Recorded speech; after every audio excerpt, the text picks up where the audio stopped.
বিয়ে করব তার মাসিক ইনকাম 5 থেকে 10 লাখ টাকা হওয়া দরকার।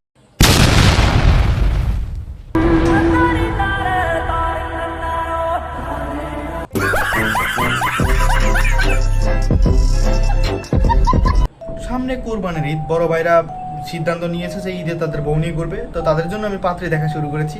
প্রথমে এই আপুর কাছে যাই যে আপু, আপনি কয় টাকা হলে বড় ভাইদের বিয়ে করবেন, কত টাকা তার মাসিক আয় থাকতে হবে? তার মাসিক ইনকাম 5 থেকে 10 লাখ টাকা হওয়া দরকার।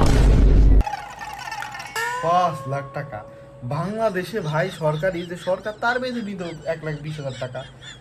বসুন্ধরার গ্রুপের যে মালিক, এমডি মানে ম্যানেজার, তাদের মাসিক আয় 5 লাখ আছে নাকি সন্দেহ। চেহারাটা দেখিস, এটা কম কম হয়ে গেছে না? যাই হোক, তুমি ক্যান্সেল। আপু, এবার আপনি বলেন যে কত টাকা ইনকাম করলে আপনি বিয়ে করবেন? আমি যাকে বিয়ে করব তার মাসিক ইনকাম 1 কোটি টাকা হওয়া উচিত। 1 কোটি টাকা? মনে কইল কি রে? कौन है ये लोग? कहां से आते हैं?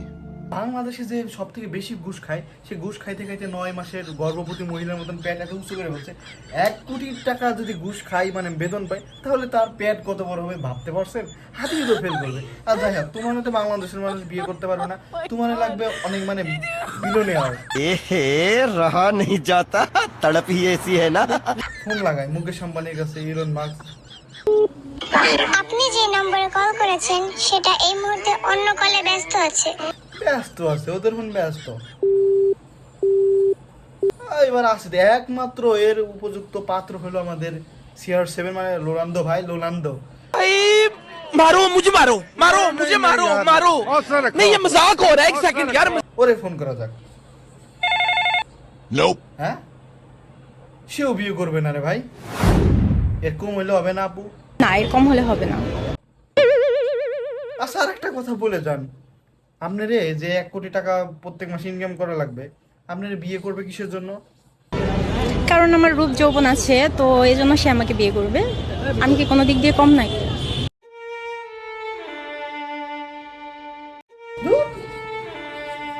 আপনারা সবাই বিয়ের আসর ছাড়ে দেন।